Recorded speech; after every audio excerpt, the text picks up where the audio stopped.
come to China and to the 2010 Qingdao Judo Grand Prix. The last tournament in 2010 promised fireworks, and it didn't fail to impress with some of the world's best judo nations in attendance. Among them were China's Olympic champion Yang, Egypt's El Shahabi and Japan's Udaka. But it was Russia who cleaned up in Abu Dhabi 1 month ago who really meant business. They sent their strongest possible men's team. At under 60 kilos, the two top seeds were Russian. 2010 world bronze medalist Galstian was here for two reasons: to throw for Ippon and to win the gold medal. But on the opposite side of the draw was Mudranov, the number 10, and the man who beat him just 4 weeks ago in the final of the Abu Dhabi Grand Prix. What would happen here in Qingdao? Galstian in blue and left-handed. Searching for his grip. Taitashi! Oh, brilliant stuff. So Galstian on great form. So explosive when he goes in. Now what's going to happen? Oh, straight onto the arm. Transition, superb. Jujikatami. Ippon scored. Galstian, great form. Two big Ippons leading up to this match. And oh, Koshiguruma! And Galstian's lost it over the top, and Gangbat has upset the odds here. Gangbat, Koshiguruma, and look at Galstian there. He says, what happened there? That's what happened. Koshiguruma right the way over the top, and Galstian will have to settle for bronze. So 1 minute in, still no score. Mudranov going forward though. Left-handed, and now Mudranov looking for the pickup. Uranagi! Oh, that was massive. Mudranov searching all the time for the arm round the back, and it's a massive pickup. Mudranov is through to the semi-final. Mudranov straight down, Uranagi. Gotta be Ippon. Oh, look at that, super stuff. So low there, and the Uranagi was fully committed. So Mudranov then through to the final. So Gangbat posed him a threat as well. So Gangbat then on superb form today, and now pushing forward. Already beaten one of the Russians. Can he do two? Oh, look at the gymnastic ability there. That was superb. Mudranov went right the way underneath for Sumigesh, but Gangbat just somersaults out of it. Well, that's a second penalty for Gangbat, and now, well, he's well up now. Mudranov winning this. Oh, almost went over there though. So now Gangbat coming forwards. Look at that, 22 seconds left on the clock. Oh, has he done it? Well, so close there, Koso to Gak, and he takes him down onto his back. It's no score. So the Russians shouting on, and the Mongolians, well, can Gangbat pull it out? 10 seconds left, going forward all the time, and Mudranov's going to win it. Oh, he doesn't, he's lost it on the bell. It's virtually on the bell, and that has got to be one of the biggest surprises. Gangbat pulls it out the bag right on the bell. And look at the surprise on his face there. How did that happen? So he's beaten both the Russians then. He's gone from 23 to 13 on the world rankings, and that qualifies him for the Masters. There's always surprises in judo, and that was one of them. The top seed in the under 66 kilos was also Russian. Gadanov, the world number 2 and winner of this year's Rio Grand Slam, got off to a good start, throwing China's Li for Ippon after just 20 seconds. World number 12, Brazil's Kuna, couldn't cope with the power of Gadanov in the semi-final and went over for Kojigaki and Ippon.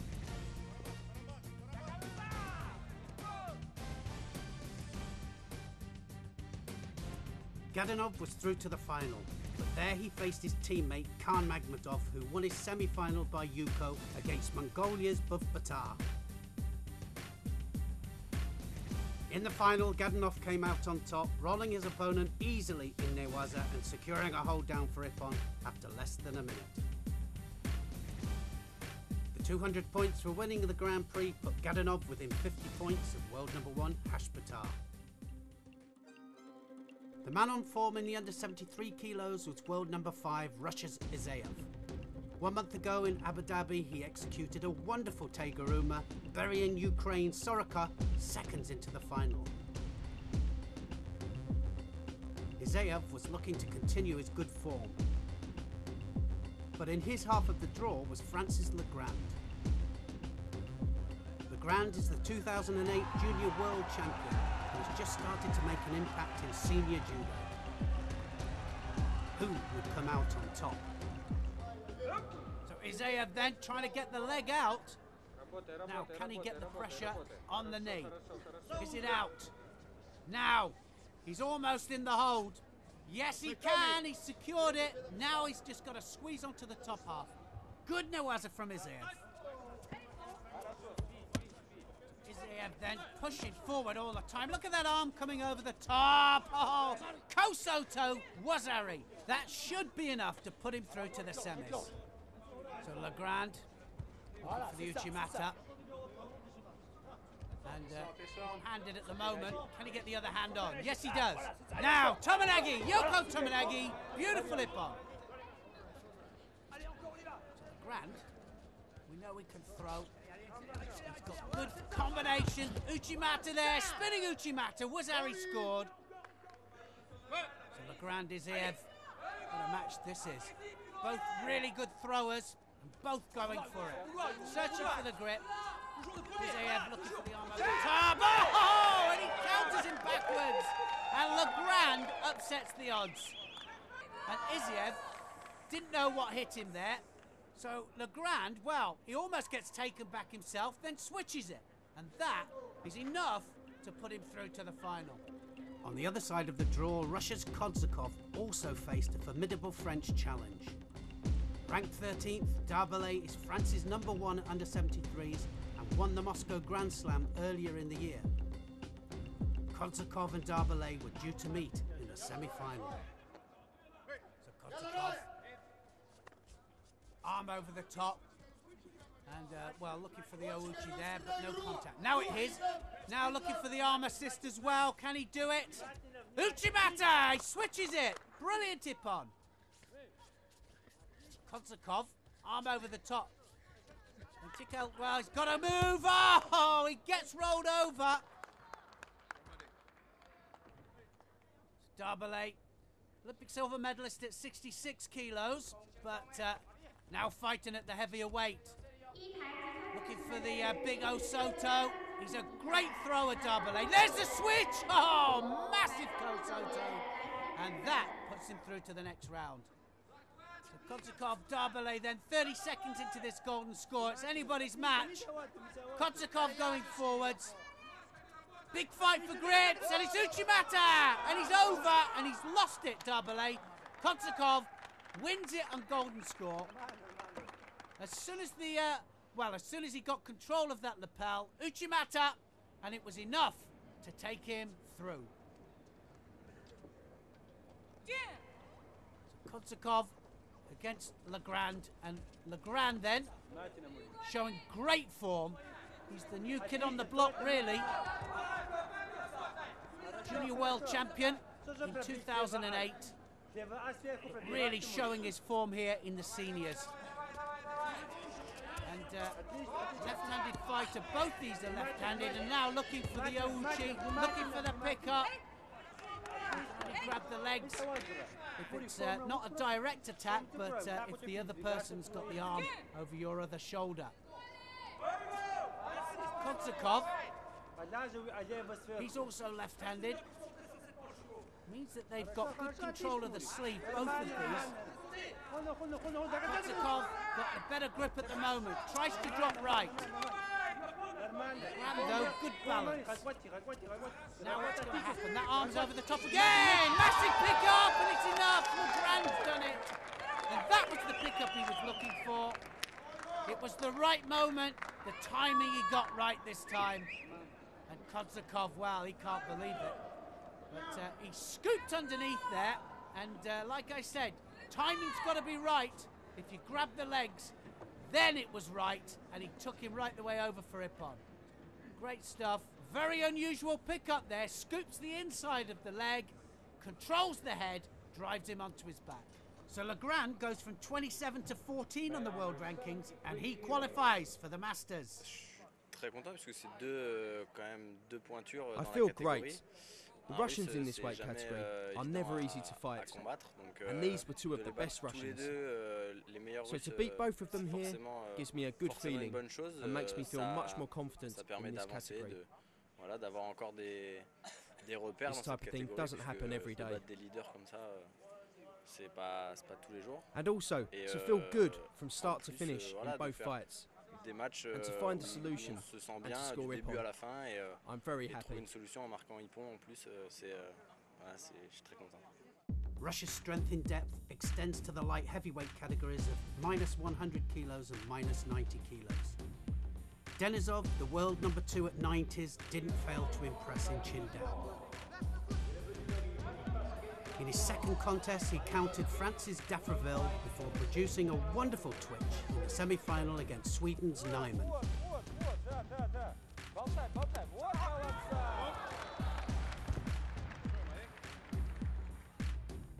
Korea's Kim awaited Denisov, but the Russian came out on top, scoring with his second Nidan Kosodagari of the tournament.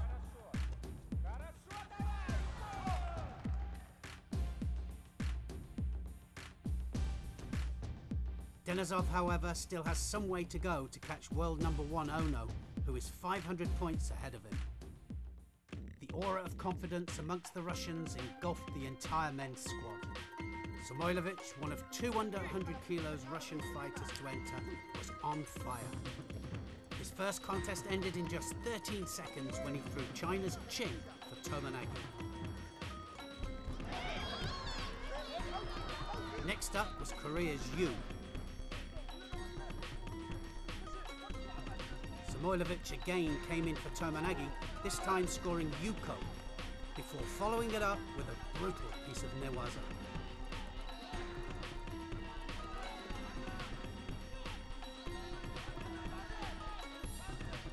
An arm lock for Ippon was enough to put him into the semi-final. Here he went one better, performing an incredible Uchimata Sakeishi. Pacek, his Swedish opponent, attacked with Uchimata, but it was telegraphed by Samoilovich, who countered him to perfection. Mongolia's Batulga progressed to the final against Samoilovich after burying Japan's Haga with Koso Tagari for Ippon in the semi-final.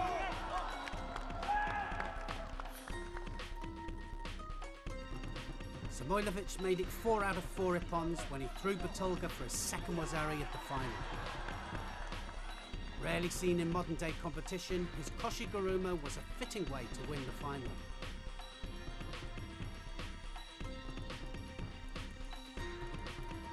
It moved him from 16 to 11 in the rankings.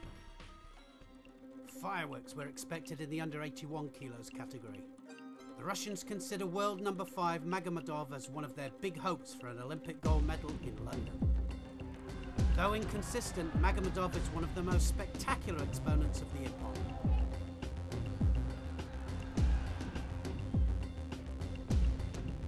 If he can find his form, it would take some stopping him.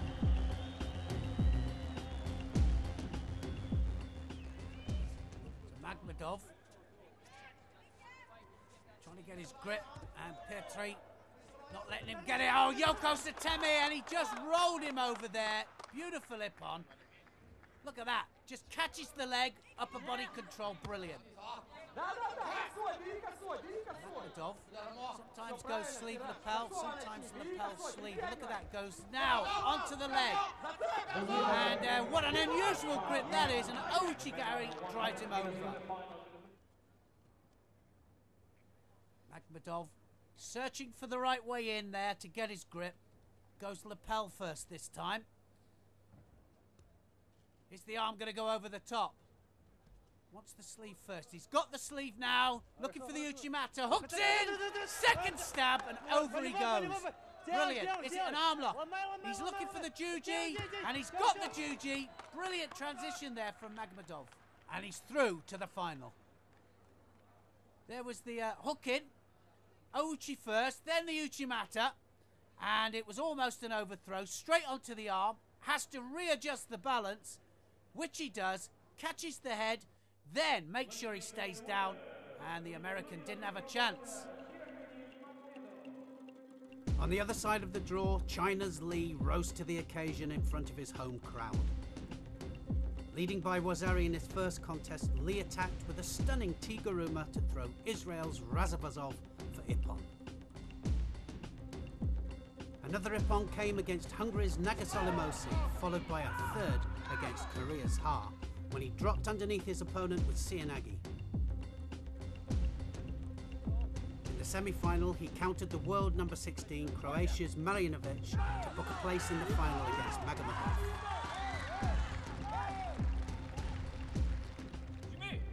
What a final then. Both of these have been thrown for Ippon all day. Both 4 Ippons. Each one of them big throwers. Right against left. Magomedov in blue. Searching for the arm over the top. Sometimes goes sleeve lapel. Sometimes lapel sleeve. Nice Tayatoshi there. Oh, and a Kosoto there. Ashiwaza. Magomedov, and he's looking for the Newaza as well. There's the Koji and drives him over. Beautiful stuff. Li does well to avoid it. So Magomedov, really the big hope for Russia for the next game. So, look at that. Oh, Yoko Satemi. That was fantastic stuff. Yuko scored there. And he just latches onto that leg. He had about 3 stabs at that. It was almost Kataguruma, was it or wasn't it? But anyway, Yoko Satemi, supreme. So now Li, looking for the way in. Osoto, Magomedov! Oh, picks him up. Brilliant stuff from these two. Ippon Judo all the way. And you can see they're both going for it. Magomedov just changing direction. Kosoto, Uchimata, Ouchi, Diashi, Koji. It's just fantastic stuff. So now what's going to happen? Uchimata! Oh, it's a massive Ippon. And Magomedov just throws everybody. And they, well, Li didn't have a chance with that. Uchimata, and he just gets that extra little bit of lift. Just springs off that back foot. And it was that extra bit that took Li over the top onto his shoulders. So Magomedov then goes from 5 to 4 in the world rankings and really shows that he's a threat in this weight category. The only men's final in which Russia didn't have a fighter was plus 100 kilos, where El Shahabi, Egypt's world number 2, made sure the category went to form. Cianagi in the eliminations and the semi-final against Russia's Sturkov put the Egyptian through to the final. The other semi-final was between 2 Brazilians and was decided when Silva illegally threw Hernandez with a standing arm lock. Disqualification to Silva was little consolation to Hernandez, who was unable to compete in the final due to injury. El Shahabi's gold medal put him within 350 points of world number 1 Rinair.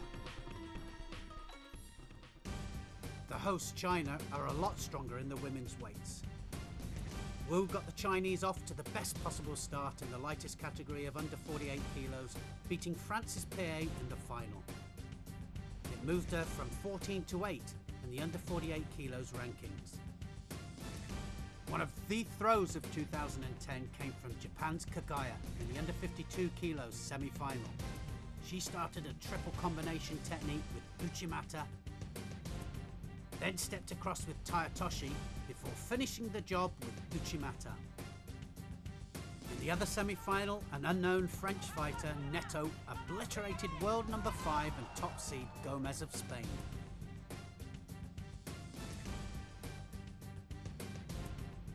In the final, Neto was too strong for Kagaya, dominating the grips and throwing her Japanese opponent for Yuko.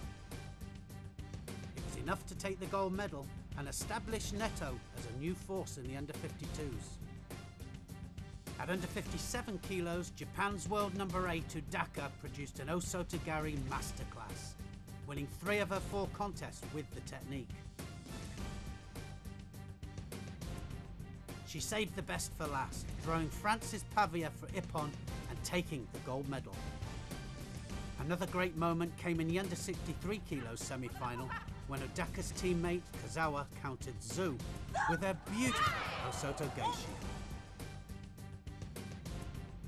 Kazawa went on to become champion after beating Israel's Gerbi in the final with Ojigari. The fast-improving Linda Bolder of the Netherlands continued to climb the ranking list in the under 70 kilos after beating Korea's Lee in the semi-final and China's Shen in the final. Going from 19 to 13 in the rankings meant that Bolder qualified a place at next month's World Masters in Baku. At plus 78 kilos, China's Yu upset the odds. After beating world number 1 Qin in the semi-final, she threw number 11 Lu in the final for Ippon. She moved up a massive 13 places and scraped qualification for the Masters. One of the heroines of Chinese judo fights at minus 78 kilos. 2008 Olympic champion Yang has taken some time to regain her form since Beijing. Prior to the Moscow Grand Slam earlier this year, she was 9th in the rankings. But since winning Moscow, she has blasted her way to 3rd. Victory at home would move her to 2nd. Well, Yang really started to find her form, and look how strong she looks. She just takes her backwards there. Beautiful hip on.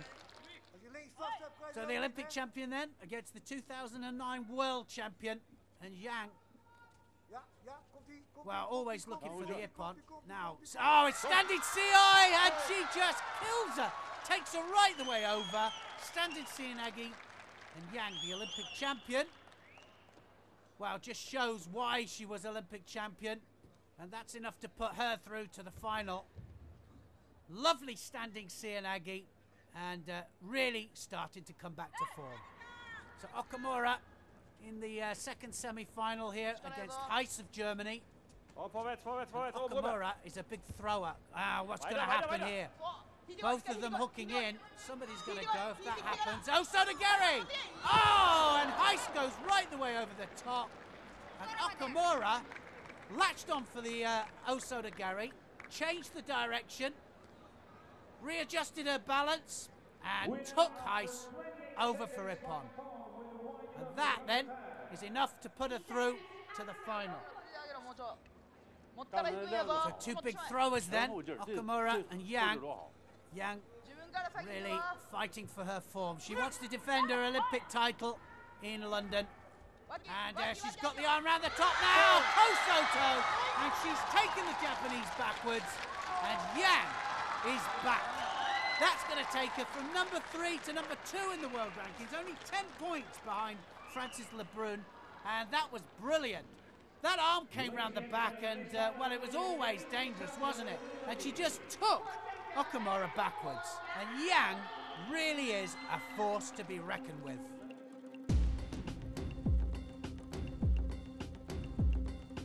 Well, that's it from Qingdao, the final tournament of 2010. What a year it's been for judo.